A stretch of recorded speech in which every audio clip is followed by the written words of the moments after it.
Welcome back to my channel. मेरा नाम प्रभा चौधरी है और ये मेरी MPPSC प्री की सीरीज़ चल रही है जो 17 दिसंबर 2023 को होने वाले प्री के एग्ज़ाम में काफ़ी बेनिफिशियल होगी। इस सीरीज़ के थ्रू हम MP का इतिहास, MP का भूगोल, MP की अर्थव्यवस्था और MP के जिलेवार का सटीकता से अध्ययन करेंगे, जो हमारे प्री क्वालिफाइंग के लिए काफ़ी महत्वपूर्ण रहेगा। जैसे कि हमने जो लास्ट लेक्चर जो उठाया था वो हमने MP के इतिहास से संबंधित उठाया था। उसमें भी हमने डायनेस्टीज़ को, है ना, जितने भी राजवंशों का अध्ययन शुरू कर दिया था। हमने जो पहला पार्ट या पहला राजवंश उठाया था वो था भोपाल डायनेस्टी। उसको हम 2 पार्ट में पढ़ने वाले थे। जो पहला पार्ट था वो देख लिया था हमने, जो उसका प्रारंभिक इतिहास था, और ये उसके बाद का सेकंड पार्ट है। मैं लेक्चर शुरू करने से पहले कुछ कहना चाहूँगी। जैसे कि ये दिवाली सेशन था तो हमारे लेक्चर्स में थोड़ा गैप हो गया है और मेरी ट्रैवलिंग के कारण मैं वीडियोस आपको सही तरीके से प्रोवाइड नहीं करा पाई। उसमें नॉलेज की कोई कमी नहीं होगी, कोई फैक्ट गलत नहीं होगा, बट क्योंकि काफ़ी गैप हो गया है मैं कंटिन्यूसली आपको वो लेक्चर्स अवेलेबल नहीं करा पाई। अब जैसे कि फेस्टिवल ख़त्म, अब हमारा मेन फोकस क्या है? 17 दिसंबर को होने वाला हमारा प्री का एग्ज़ाम। तो अब इस लेक्चर के बाद से मेरे जितने भी लेक्चर आएंगे वो पर डे आएंगे और बिल्कुल सही क्रम में आएंगे। जैसे कि ये भोपाल का हमारा फर्स्ट पार्ट हो गया था, ये सेकंड पार्ट है। और आने वाले 10 दिन में हम MP के पूरे ज़िले कवर करेंगे, पूरे संभाग कवर करेंगे और कोशिश ये करेंगे कि हम MP की मेजर डायनेस्टीज़ और मेजर रिवॉल्ट्स को भी इन्हीं 10 दिन में कवर कर लें, जिससे हम 1 तारीख से अपने कुछ प्रैक्टिस सेशन को शुरू कर पाएँ। तो हम शुरू करते हैं। Let's start with Prabha. हमने फर्स्ट पार्ट में देखा था कि भोपाल में किस किस शासकों का रूल रहा। मैं एक बार आपको रिमाइंड कराना चाहूँगी, तो आप प्लीज़ अपने अपने नोट्स खोल के रखिएगा। जैसे कि हमने सबसे पहले देखे थे दोस्त मोहम्मद खान, है ना। उसके बाद आपके यार मोहम्मद खान, फैज़ मोहम्मद खान, फिर थे नवाब हयात मोहम्मद खान, फिर आए थे गौस मोहम्मद खान, वज़ीर मोहम्मद खान और नज़र मोहम्मद खान। इन सब से रिलेटेड मैं आपसे एक एक क्वेश्चन पूछूंगी। जैसे पहला क्वेश्चन मेरा ये है कि आप मुझे कमेंट सेक्शन में इसका जवाब दीजिएगा कि जो सब्सिडरी अलायंस थी वो किस वायसराय या किस गवर्नर के द्वारा लाई गई थी। दूसरी, पानीपत की तीसरी लड़ाई किसके समय पर हुई थी। और ममोला बेगम ने किस मस्जिद का निर्माण किया था और ये किसकी वाइफ थी।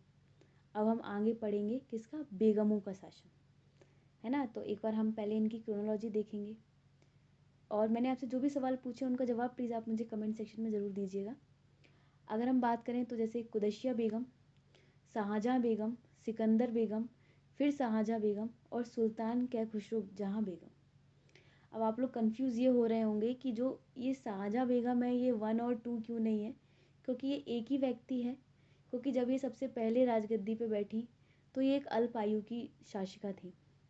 तो ये गद्दी पर बैठी ज़रूर थी, पर वास्तविकता में जो गद्दी पे या जो भोपाल पे रूल कर रही थी वो इनकी माँ थी। वो कौन थी? सिकंदर जहाँ बेगम। फिर जब ये बड़ी हो गई और इनको ऐसा लगा कि अब वो राजगद्दी के योग्य हैं और अपना शासन खुद चला सकती हैं, तो ये दोबारा किस पे, भोपाल की राजगद्दी पे बैठी। और वो कौन सा टाइम था? शाहजहाँ बेगम 1868 से लेके 1901 के बीच में। ठीक है, टाइम याद रखिएगा सबका। अब हम शुरू करेंगे कुदैशिया बेगम से। जो कुदैशिया बेगम है ये नज़र मोहम्मद खान की वाइफ थी और इन्होंने एक जर्मन इंजीनियर डेविड कुक की मदद से भोपाल में वाटर पाइपलाइन बिछवाई थी। ठीक है, ये ऐसी पहली रूलर थी महिला, यानी एक पहली महिला शासिका जिसने भोपाल में रूल किया था। और इन्होंने पर्दा सिस्टम जो था या पर्दा प्रथा थी उसका इन्होंने त्याग कर दिया था, क्योंकि इनको मीटिंग्स एक तरीके से करनी होती थी, है ना। तो ये 3 फैक्ट याद रखिएगा। फर्स्ट वुमन, अबेंडन पर्दा प्रथा और इन्होंने वाटर पाइपलाइन बिछवाई थी। अब हम बात करेंगे इनके आर्किटेक्ट की। देखो, इन्होंने सबसे पहले शौकत महल बनवाया जो इस्लामिक यूरोपियन स्टाइल में बना हुआ था। गौहर महल बनवाया जो Indo symbol of Islamic architecture के उसमें बना हुआ है। फिर उन्होंने जो बनवाई वो थी जामा मस्जिद। जो जामा मस्जिद है वो एक मंदिर के ऊपर बनी, मतलब उस मंदिर को पहले तोड़ दिया गया था फिर ये मस्जिद बनी थी। तो जो मंदिर जिसने बनाया था वो थी सालमाली। ये वाइफ थी उदय आदित्य की, जिन्होंने, और जो मंदिर का नाम था वो था सभा मंडल। इसको तुड़वाकर कुदसिया बेगम ने, और ये परमार किंग की वाइफ थी एक तरीके से, तो इन्होंने, कुदसिया बेगम ने वो मंदिर को तुड़वाया और उसके ऊपर क्या किसका निर्माण कराया? जामा मस्जिद का। जो जामा मस्जिद है ये 4 बाग शैली स्टाइल में है, प्लस ये रेड स्टोन से बनी हुई है, और ये टूट के जो बनी है उसकी जानकारी हमें हयात कुदसिया में मिलती है, जो सुल्तान जहाँ बेगम द्वारा लिखी गई थी। अब हम बात करेंगे शाहजहाँ बेगम, जिनका कार्यकाल था 1844 से 1860 तक। ये गद्दी पर बैठी ज़रूर थी, पर जो भोपाल का जो शासन चला रही थी वो इनकी माँ चला रही थी, और इनकी माँ का नाम क्या था? सिकंदर बेगम। तो हम सिकंदर बेगम के बारे में पढ़ेंगे। शाहजहाँ के बाद ये दोबारा गद्दी पे बैठेंगी जब ये बड़ी हो जाएंगी। इस फैक्ट को याद रखना, कंफ्यूज मत होना कि ये दो बार रूल कैसे कर रही हैं। ठीक है। जो सिकंदर जहाँ बेगम थी, इनका जो ओरिजिनल नाम था ना वो था मोती। तो इनका जितना भी आर्किटेक्चर होगा ना वो मोती से संबंधित होगा। ठीक है, ये बात याद रखना। और दूसरी, इन्होंने क्या किया था, इन्होंने ब्रिटिशर्स का ना सपोर्ट किया था 1857 में। ठीक है, ये बहुत इंपॉर्टेंट फैक्ट है, याद रखना कि 1857 में इन्होंने भारत की जगह ब्रिटिशर्स का साथ दिया था। अब हम बात करें तो इन्होंने रेलवे लाइन बिछवाई थी भोपाल से इटारसी के बीच में। इन्होंने पोस्टल सिस्टम चालू किया था। दूसरा, इन्होंने वुमन एजुकेशन को काफ़ी ज़्यादा इनकरेज किया था। इन्होंने हज यात्रा शुरू करवाई थी, और इन्होंने एक विभाग बनाया था, एक लॉ मेकिंग बॉडी बनाई थी जो थी मजलिस ए शोरा। ये सारे किसके कार थे? सिकंदर जहां बेगम के। याद रखिएगा, हज यात्रा, railway line, postal system, woman education और मजलिस ए शोरा। अब बात करेंगे हम इनके आर्किटेक्ट की। इन्होंने मोती महल बनवाया और मोती मस्जिद बनवाई, और मॉस्क इन लंदन बनवाया। एक बात याद रखना, मोती, क्योंकि इनका जो मूल नाम था वो मोती ही था, तो ये कंफ्यूज नहीं होंगे कि ये किसने बनवाई होंगी। जो मोती महल है वो इनका रेजिडेंस एरिया था, और जो मोती मस्जिद है ये कौन से स्टाइल में बनी हुई है? 4 बाग स्टाइल में या 4 बाग शैली में बनी हुई है। याद रखना, हम जितनी भी 4 बाग शैली के पढ़ेंगे ना, ये बहुत इंपॉर्टेंट क्वेश्चंस होते हैं कि ये किस शैली में बना हुआ है ना, तो ये याद रखिएगा। और मुझे ऐसा लगता है कि आप लोगों को पता होगा कि 4 बाग शैली क्या होती है। ठीक है, अब हम चलेंगे किस पे? शाहजहाँ बेगम पे। जो शाहजहाँ बेगम होती है, इन्होंने भोपाल का मैप बनाया था, है ना। इन्होंने अपनी खुद की एक विधायिका भी बनाई थी जिसका नाम था तजीमत ए शहानी। ये जो था ना, ये इनकी लेजिस्लेटिव बॉडी थी एक तरीके से। फिर इन्होंने एक सवार उस सुदूर नामक विभाग भी बनाया था जो जस्टिस सिस्टम था इनका। फिर सिंगी खरोई, ये क्या था? इनका ये फूड डिस्ट्रीब्यूशन डिपार्टमेंट था। भोपाल के 3 किलोमीटर के अंतर में जितने भी गांव आते थे, अगर उनमें बाढ़ या सूखा पड़ जाता था तो ये विभाग के द्वारा उनको खाना प्रोवाइड कराया जाता था। इन्होंने 2 प्रकार के हॉस्पिटल भी बनवाए थे, मेंस के लिए अलग, वुमेन्स के लिए अलग। जो मेंस के लिए थे वो थे प्रिंस ऑफ वेल्स नाम का, और जो वुमेन्स के लिए था वो था लेडी लैंसडाउन। ये था पूरा फैक्ट। एक बुक याद रखिएगा इनकी, गोहर ई इकबाल। ये बुक किसके द्वारा लिखी गई है? शाहजहाँ बेगम के द्वारा। अब हम बात करेंगे शाहजहाँ बेगम के आर्किटेक्ट। ठीक है, इन्होंने लाल कोठी बनवाई थी। जो लाल कोठी थी ये प्रेजेंट टाइम में राजभवन है। ठीक है, इन्होंने ताजमहल या राजमहल बनवाया था, और ये क्या था? ये बेगम का रहने की जगह थी, मतलब उनका रेजिडेंस एरिया था। ताजुल मस्जिद का भी निर्माण किसने कराया था? शाहजहाँ बेगम ने ही कराया था, और ये एशिया की लार्जेस्ट मस्जिद है जिसके अंदर सबसे ज़्यादा लोग बैठ सकते हैं। ठीक है, इनके कुछ अदर्स भी थे, जैसे खोशर ई सुल्तानी, नूर मॉस्क्यू, बेंजार फ्लोर। याद रखिएगा, बेंजार एंड सरदार मंजिल, ये सब इनकी अदर आर्किटेक्ट्स थे। जो खोसर ए सुल्तानी थी ना, ये प्रेजेंट टाइम में इस बिल्डिंग में सोफिया कॉलेज चल रहा है। ठीक है, याद रखिएगा इस फैक्ट को। ये इनके अदर्स में थे, जो मेजर थे वो थी ताजुल मस्जिद, ताजमहल, लाल कोठी। इसमें आप सोफिया कॉलेज वाला फैक्ट याद रख सकते हैं एक बार। अब अगर हम बात करें तो जो हमारी नेक्स्ट शासिका हुई वो कौन थी? खुसरो जहाँ बेगम, या सुल्तान कै खुसरो जहाँ बेगम।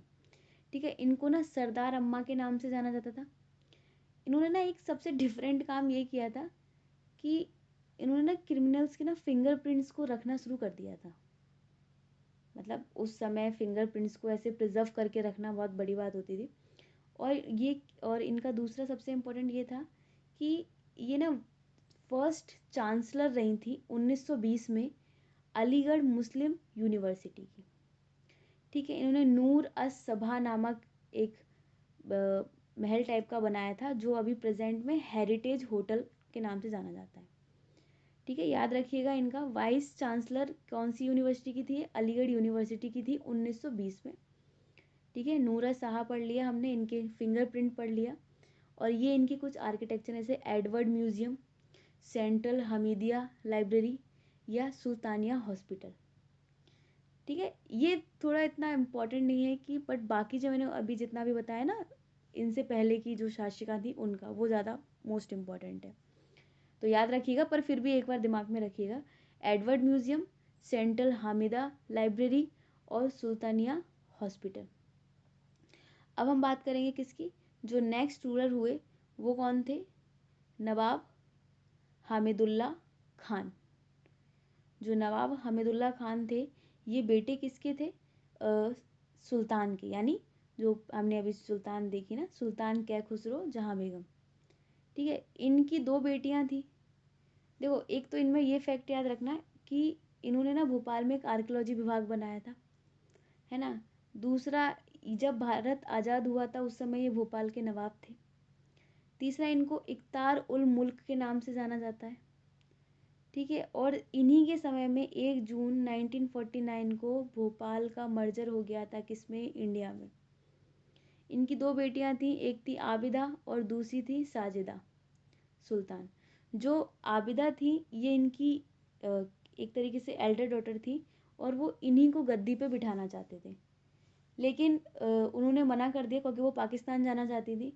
तो जो हामिदुल्ला थे उन्होंने अपनी छोटी बेटी को गद्दी पे बिठाया, और उन्होंने शादी किससे की थी, इफ्तिखार अली खान पटौदी। उनसे उन्हें एक पुत्र प्राप्त हुआ जिसका नाम था मैसूर नवाब पटौदी, जो इंडिया और इंग्लैंड के क्या रहे थे, कैप्टन, क्रिकेट टीम के कैप्टन भी रहे थे। ठीक है, ये फैक्ट याद रखिएगा आप लोग। और इनकी जो शादी थी किसकी, मंसूर नवाब पटौदी की, इनकी शादी शर्मिला टैगोर से हुई थी, और जो इनसे जो पुत्र प्राप्त हुआ था वो था सैफ अली खान। ठीक है, आई होप कि ये लेक्चर आपको पसंद आया होगा। हमने इसमें दोस्त मोहम्मद खान से लेके हमीदुल्ला खान तक सारी इम्पोर्टेंट फैक्ट देखे, सारी चीज़ों को कवर किया। आप एक बार इसको रिकॉल करेंगे, पूरा जो फैक्ट मिस है उनको नोट डाउन करेंगे। देखो, इनकी जो स्थापत्य कला है ना वो मोस्ट इम्पॉर्टेंट है, तो प्लीज़ उसमें कंफ्यूज मत होइएगा। और अब हमारे लेक्चर सारे कंटिन्यूसली आएंगे, और अब हमारी प्रैक्टिस में कोई कमी नहीं रहेगी। सो अगर आपको ये लेक्चर पसंद आया हो तो आप वीडियो को लाइक कर सकते हैं, चैनल को सब्सक्राइब कर सकते हैं, और अपने सभी फ्रेंड्स के साथ शेयर कर सकते हैं। Thank you.